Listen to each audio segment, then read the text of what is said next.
Hey, how's it going, everybody? Thanks for checking out Paint Games and Cardboard, and welcome to yet another deck tech here. Lately, I've been doing a lot of Magic content. Main reason these are way easier for me to film than filming board games, especially being in the military, doing shift work. Yeah, sometimes it gets a little rough.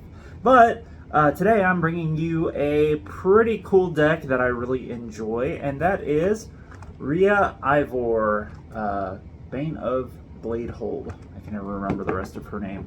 And this is an Infect deck. It is a Orzhov Infect deck.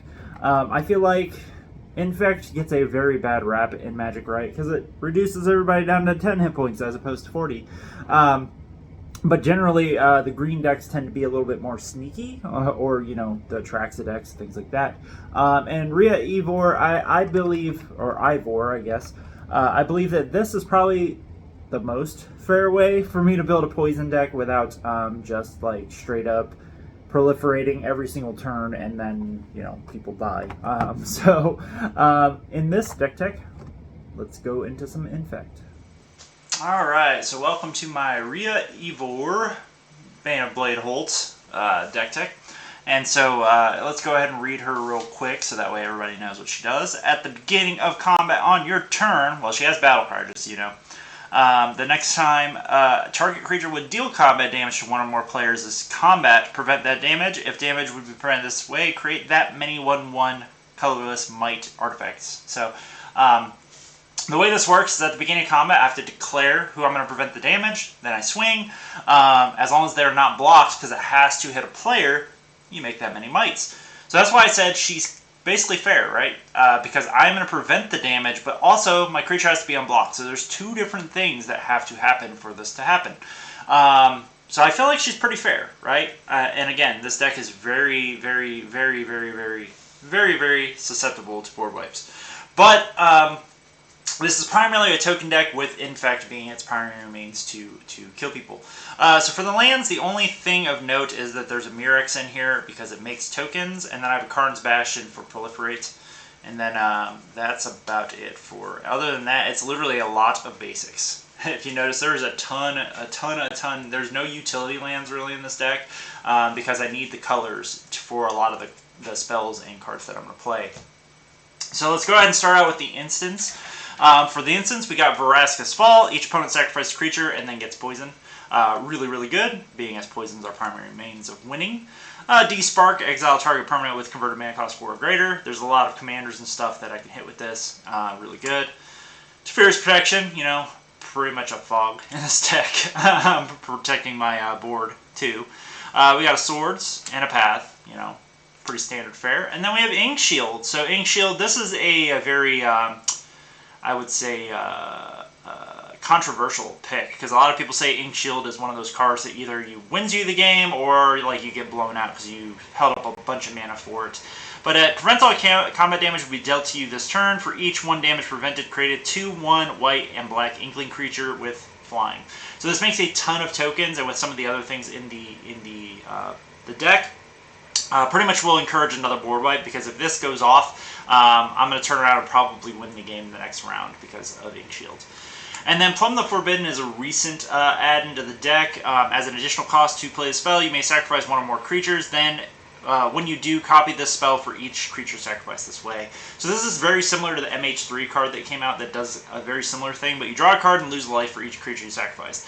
I needed ways to draw through my deck a little faster, so I added this this card in here. And it's really good, too, because it's an instant. So next, we have sorceries. We got Toxic Deluge, pretty standard. I put this in pretty much every black deck. Infectious Inquiry, draw 2 cards, lose 2 life. Each opponent gains poison counter. That's the primary means that I play this. We got Firesis Outbreak. Each opponent gains a poison counter, then each creature your opponents control get -1/-1 until end of turn for each poison counter they control. So this is basically another Toxic Deluge in a way. So really love this card in poison decks and highly recommend it. We got Damn. This is a Wrath of God, pretty much. White Sun's Twilight. I love this card. This card is great. I'm surprised that we don't see more of it. So gain X life, create X 1/1 colorless Phyrexian Might artifact creature tokens with Toxic 1, and this creature can't block. If X is 5 or more, destroy all creatures. So if I pay 7, I'm going to gain 5 life, and then I'm also going to create 5 mites and then kill everybody else's stuff to make way for those 5 mites to possibly infect people to death. Love this card. It's really good, and it's a little expensive, but I think it's great. And last but not least, Farewell, because, you know, if I get blown out, I'm going to blow everybody else too, so.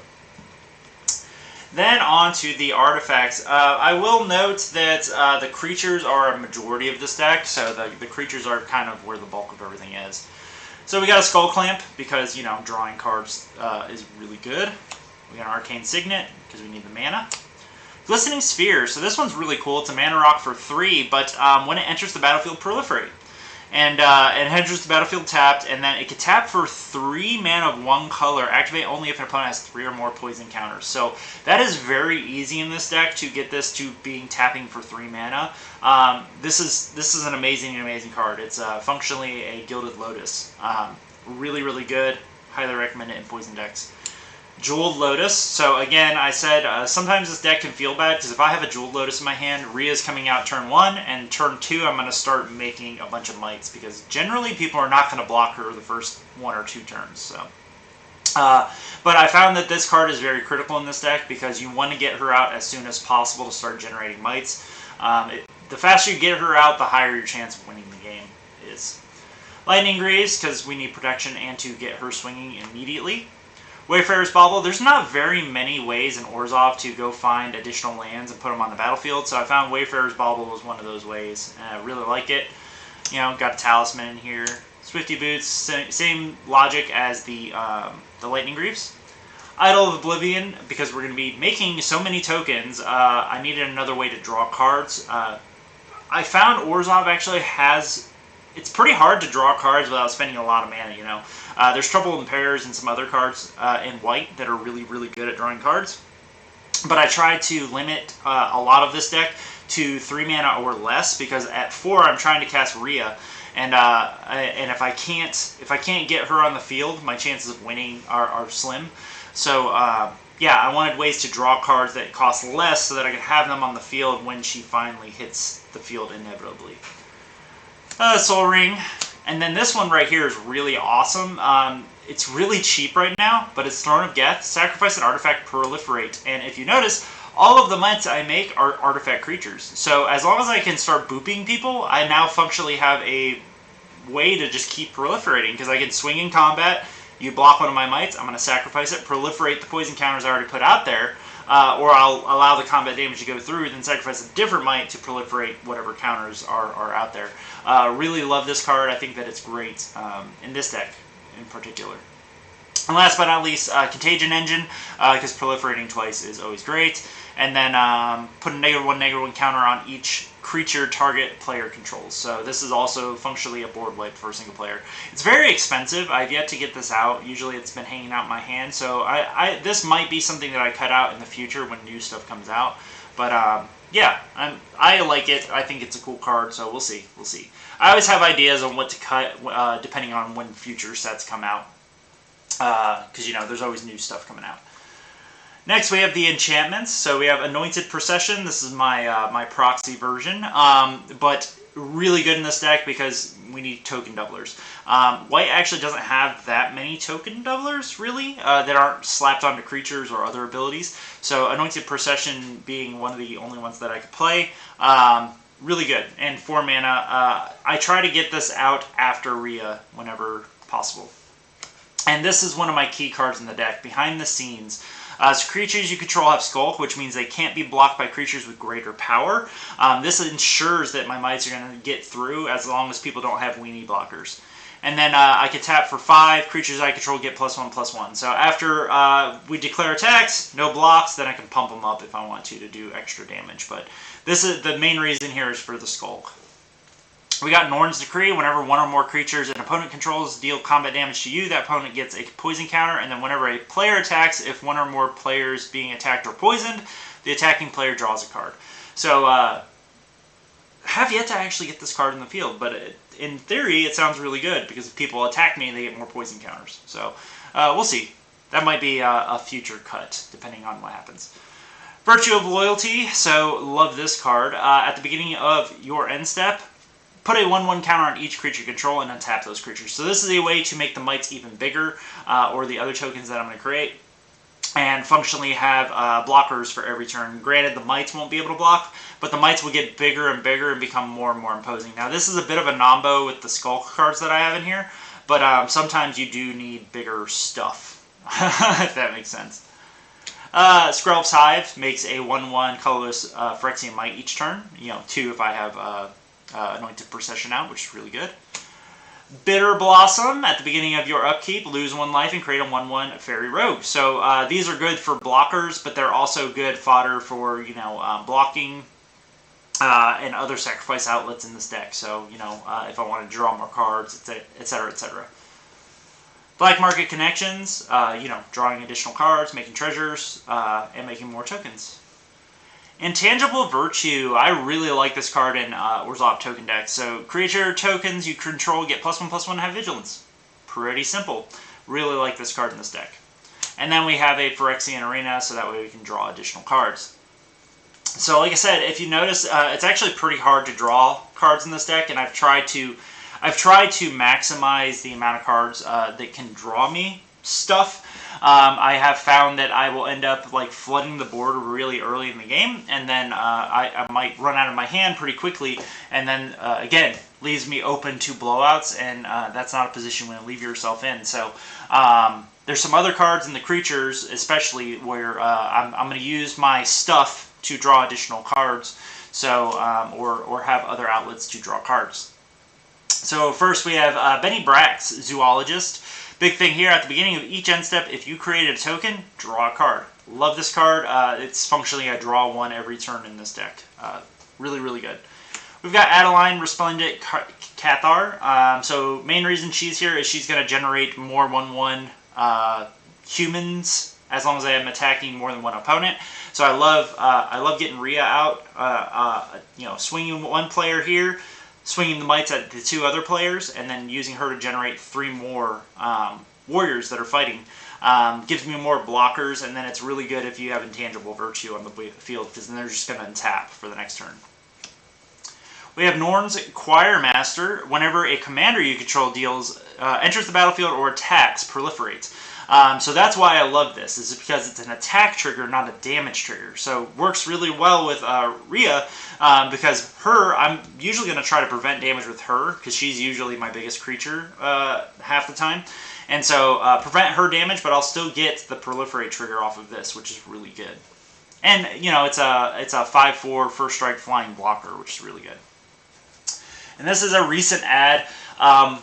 Played this guy on Arena, and I feel like he is so strong and works really well with a lot of the other cards in here, like Benny Brax. Combo, Profiteering Mayor. Whenever 1 or more tokens enters the battlefield under your opponent's control, for each of them, create a tapped token that's a copy of it. This triggers only once per turn. There are so many people making treasure tokens or soldier tokens, or hell, I found out,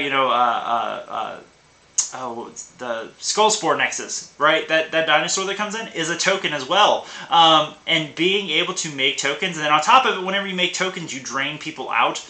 So strong in this deck.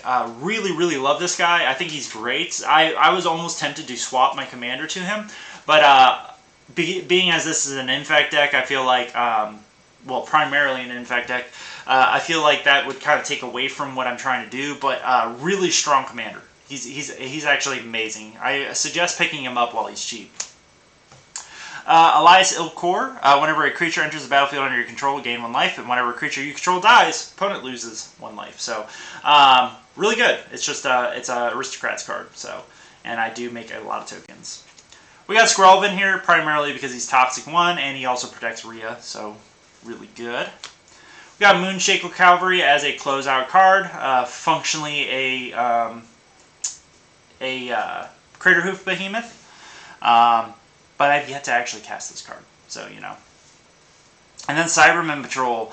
So this card is super strong in this deck. This card's only been slowly going up in price, so I'm glad I got him when he was kind of at his floor. But artifact creatures you control have Afflict 3. So it's a damned if you do, damned if you don't, because all of my Phyrexian Mites are now artifact creatures, and if you block them, you lose 3 life. If you don't block them, you get poison counters. So what do you want to do? So Really love this card. This card's awesome.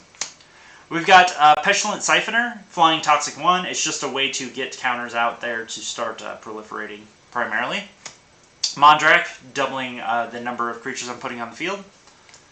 Grafted Butcher. When this enters the battlefield, Phyrexians each gain Menace until end of turn, and other Phyrexians you control get +1/+1. And then you can sacrifice an artifact or creature, return this from the graveyard to the battlefield, activate it as a sorcery. So I can use my Phyrexian Mites to bring him back, but this is a way to, it's an Anthem effect for all of the Phyrexians. If you noticed, a very good chunk, so Phyrexian, Phyrexian. I actually have a lot of Phyrexians in this deck, so he's actually pretty good because he buffs those guys up. Kind of sucks that he buffs up my little piddly mites, but eh.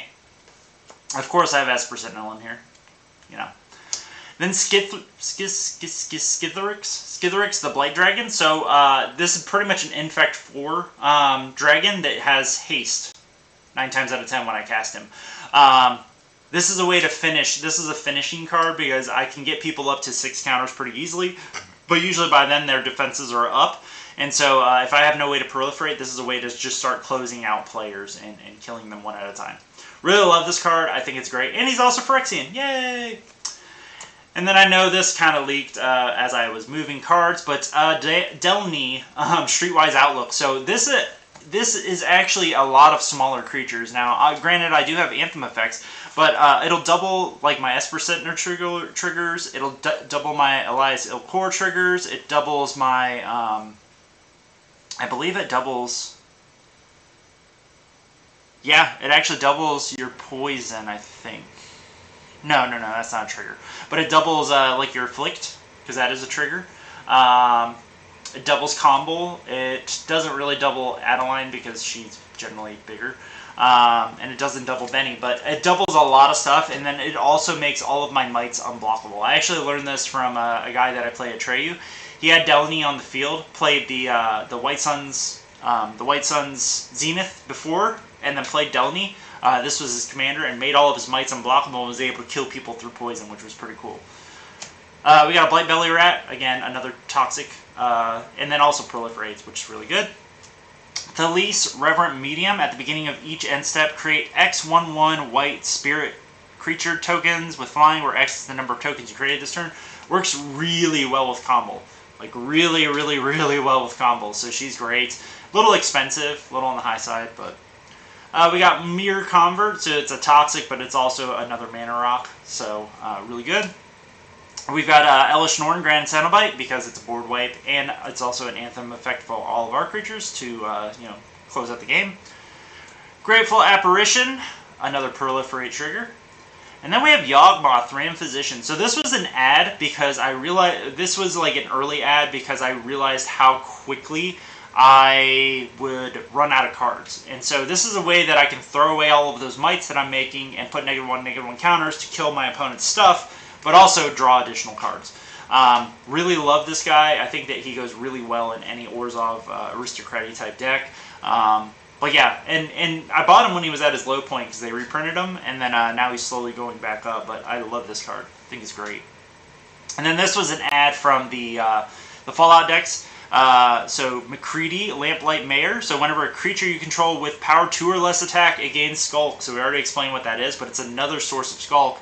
And then whenever a creature with power 4 or greater attacks you, its controller loses 2 life and you gain 2 life. So it's a way to blunt attacks on me, but also give Skulk to all of my little stuff, which I love. We have the other Elish Norn. Have yet to get her out, but this is just kind of a way to drain people out if they choose to go wide and attack me, which is the main reason I actually have her in here. We got Bilious, Skull Dweller, another toxic, and then Death Touch, so really good to get out on turn 1. Plague Mirror, another mana rock that's also toxic. Ichor Rats, so this is a really good one. Each opponent gets a poison counter, and then he's a 2/1 with Infect, so generally he's going to get blocked, but the big thing is he starts the poison counters. We got Gothmog, Morgul Lieutenant. He gives all your creature tokens Death Touch, which is really great because now it's, hey, do I block you and I lose all my stuff, or do I not block you and I take Infect? So kind of damned if you do, damned if you don't. Osier Top, Deepest Foundation, tripling the tokens. And last but not least, recent add, Lotho Corrupts Sheriff. And so main reason I added him into the deck was that I realized that a lot of people play 2 spells a turn, and I wanted more treasure or more tokens, because again, this triggers really, like this triggers Benny Brax, this triggers, Felice, it triggers, I think that's it. And now obviously I have all my doublers. Oh, and Combo. So it triggers a lot of other cards in the deck too. So not only is it ramping me out, but it's also a means to drain people out. It's also a means to card draw, and then it's also a means to get even more tokens to thereby do more damage and thereby close out the game faster. So yeah, it's a really cool deck. Generally speaking, like I said, it's primarily a poison deck because usually that's how I win. Make a bunch of mites, and then I swing out, and then I just kill people that way. But yeah, sometimes I'll slow roll, you know, get people to 8 poison counters and then see if they can board wipe me, and then usually kill them through proliferate if that's the case. But at least try to give people a fighting shot. But this deck can be very, very fast, especially if you get you know, early soul rings, or start out with Jewel Lotus. We don't have too many rocks in this deck, right? Because the mana curve on it is rather low, and because I have so many ways of drawing additional cards or creating treasure tokens or what have you, I felt like that curve, and it's been proven pretty good, like the curve is actually pretty on point. I'm usually casting something at least turn 2. Quite frequently I can get a turn 1 play if the sun aligns, you know, because I can get Esper Sentinel out, or you know, some mana rocks, stuff like that. But yeah, I really like this deck. Obviously, I think that it's great, and you guys should try her out. She's a lot of fun. So hope everybody enjoyed my Ria Ivor. I said it. Ria Ivor deck tech here. I really enjoy this deck. The one bad part about this deck is that sometimes on a lower, like a mid to lower power table, it can be incredibly overwhelming. Especially if you like start out with the Jeweled Lotus in your hand or whatever. I tend to try to slow roll it a little bit to see if somebody can board wipe. I try to be fair with it, right? Especially if I'm going off super fast. But sometimes it just happens, right? Nobody has a response. Nobody can kill Ria in time. Nobody can, you know, pick off a critical piece. This deck is incredibly susceptible to board wipes. Board wipes in this deck are brutal. Because generally that's your whole game plan, is just to go wide and spread poison as much as you can. Obviously I have a few proliferate cards in here just to kind of, you know, make sure that way if the game does stall out, I do have a way to win. But generally speaking, I just win through fighting people with mites, swinging with all the mites that I can. But yeah, if you can get Ria out real early, it's great. And I credit what's his name? Tabletop Jocks actually had a Ria Ivor episode. Had a guy on there playing Ria Ivor, and I was thinking about building her, and watching his deck kind of inspired me to go ahead and finally pull the trigger and build this deck, right? And it's been a pleasure to play. I love playing it. I just try not to bring it out if people make it very well known that they do not like Infect. But so I hope you guys like this, and check out the other videos here on Paint Games and Cardboard. And until next time, see you later.